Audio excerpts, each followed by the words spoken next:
जो रॉयलखंड विश्वविद्यालय बरेली में छात्र संघ अध्यक्ष भी रहे हैं, ऐसे और समाजवादी पार्टी में विभिन्न दायित्वों पर रहे हैं, ऐसे आदरणीय सुनील यादव जी, हमारे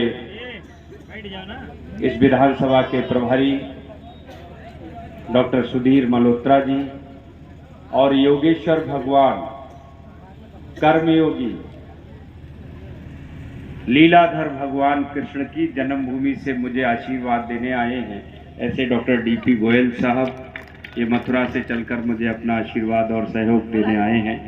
हमारे दिव्य प्रकाश यादव जी, राधेश्याम यादव जी, मोहित यादव जी, हमारे विपिन यादव जी, वीरेश यादव जी और यहाँ भारत मंडल अध्यक्ष भारत यादव जी, हर्षकांत चेयरमैन जी, टेकचंद राणा जी, दिनेश शर्मा जी, राधेश्याम अरविंद जी, ऋषिपाल जी, सुरेश प्रधान हरफरी, ओमवीर सिंह डॉक्टर गुरेठा, लोकेंद्र आर्य गुरेठा, सुरेश डीलर जी, हमारे रूप किशोर मंडल उपाध्यक्ष, दिनेश डीलर, मुकेश बीडीसी, ओमकार जी, छोटेलाल जी बूथ अध्यक्ष, ओमकार जी, ओमपाल जी, Rishipal Giri ji, Suresh dealer ji, doctor Omveer ji, Lokendra Arya ji, Vikas ji, Tekchand Arya ji, Chhuttan Arya ji, Vinod Arya ji, Arvind Rana ji, Veda Basu Arya ji, Nawab Yadav ji, संतर Ali ji, Ajay Pal and पाल साहब, विपिन यादव जी भाजपा नेता और मंत्री जी के बहनोई हैं, भगवान सिंह यादव जी मड़ावली, डॉक्टर मलखान सिंह यादव जी किसानों के सेवक, उपस्थित इस गांव के सभी बड़े बुजुर्गों, आसपास से आए हुए सभी सम्मानित बड़े बुजुर्ग, नौजवान साथियों, माताएं बहनें, नन्हे मुन्ने बच्चों, आप सबको प्रणाम। आप सबको जानकारी है कि 7 मई को यहाँ वोट पड़ेंगे। सबसे पहले मैं भैया 2 मिनट मत बांटो, नहीं तो अव्यवस्था हो जाएगी। 2 मिनट रुक जाओ, 2 मिनट बस रहने दो। आप सबको भूख लगी है, मैं जानता हूँ, बहुत देर से आप लोग इंतजार कर रहे हैं। भूख हमें भी लगी है, सुबह खा के निकलेंगे, जरा भी खाएंगे हम भी तुम्हारे साथ, ठीक है। 5 मिनट में बात समाप्त कर दूंगा मैं। पहले तो मैं भरावटी के लोगों को, आप सब लोगों का बहुत धन्यवाद देता हूं। आपने इतना मुझे आशीर्वाद दिया, आप सबने इतनी भारी मात्रा में संख्या में जुटकर मुझे अपना आशीर्वाद देकर प्यार दिया, इसके लिए आपका बहुत बहुत आभार, बहुत बहुत अभिनंदन।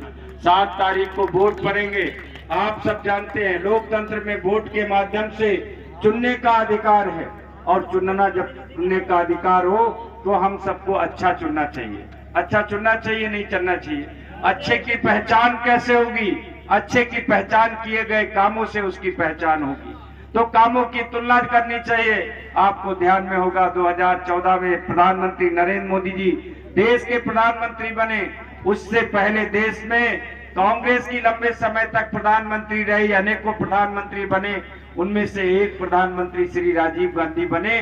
उन राजीव गांधी के एक स्टेटमेंट का मैं यहाँ जिक्र करना चाहता हूँ। यहीं गुन्नौर में उन्होंने कहा था, बबराला में, कि राजी टीशियल में, कि देश में सरकार से चलने वाला कांग्रेस की सरकार में 1000 रुपया में 985 रुपया दलाल खा जाते हैं। केवल 15 पैसा इसमें काम में लगता है। इतना भ्रष्टाचार उनकी सरकार में था। ये सार्वजनिक रूप से उन्होंने स्वीकार किया। लेकिन मुझे ये बताते हुए गर्व हो रहा है, देश के प्रधानमंत्री नरेंद्र मोदी जी ने जब से प्रधानमंत्री बने हैं, किसानों के खाते में 6000 रुपए भेजते हैं तो वो पूरे के पूरे 6000 रुपए पहुंचते हैं। एक नए पैसे की दलाली उसमें नहीं है। ऐसे प्रधानमंत्री, मैं बहुत सामान्य किसान परिवार से निकलकर यहाँ तक पहुंचा हूँ, पढ़ने बाहर गया और वहां से भाजपा में काम करने लगा। तब मैं आपको बताना चाहता हूँ, मैं गांव की परिवेश से बहुत अच्छे से वाकिफ हूँ, गांव के माहौल से वाकिफ हूँ। आपको याद दिलाना चाहता हूँ, इन गांव के चारों ओर कितनी गंदगी रहती थी, याद है या नहीं? ध्यान है? मेड़ों पर चलना मुश्किल हो जाता था। बरसात के दिनों में कितनी दिक्कत होती थी नहीं होती थी, पैर सन जाते थे। लेकिन मुझे ये बताते हुए गर्व हो जाता है कि आज नरेंद्र मोदी जी ने गांव को साफ कर दिया है, नीट एंड क्लीन कर दिया है। कहीं भी चारों ओर आंख बंद करके चले जाओ, अब कहीं गंदगी नहीं है। गंदगी क्यों नहीं है? पहले शौचालय होना, बड़े लोगों की निशानी थी, जिसके घर पे शौचालय होता था वो बड़ा आदमी होता था।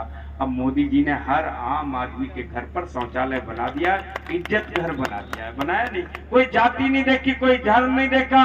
उत्तर प्रदेश के पूर्व मुख्यमंत्री श्री अखिलेश भैया कह रहे थे अरे शौचालय बना दिया। मैं कह रहा हूं आप बना देते, घर घर में कोई किसी ने मना किया था। लेकिन आज बताओ शौचालय से सावधानी है या नहीं, गांव में आसानी है या नहीं है। गैस होना बड़े होने की निशानी थी। गैस किसके घर में होती थी, बड़े घर में होती थी। आज मोदी जी ने सबके घर में गैस पहुंचा दी, नहीं पहुंचा दी, सही बताना।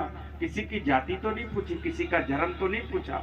और भूखमरी से मर रही थी। इस कोविड के दौरान जब कोरोना आया तो लोगों की भूखमरी की नौबत आ गई, फैक्ट्रियां बंद हो गई, बड़े बड़े देशों की अर्थव्यवस्था चरमरा गई।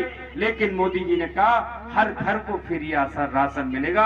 आज तक सब घरों में फ्री राशन मिल रहा है। ऐसे ये मोदी जी गरीबों के मसीहा हैं। ऐसे ये मोदी जी देश को आगे ले जाने चाह रहे हैं, तो इनको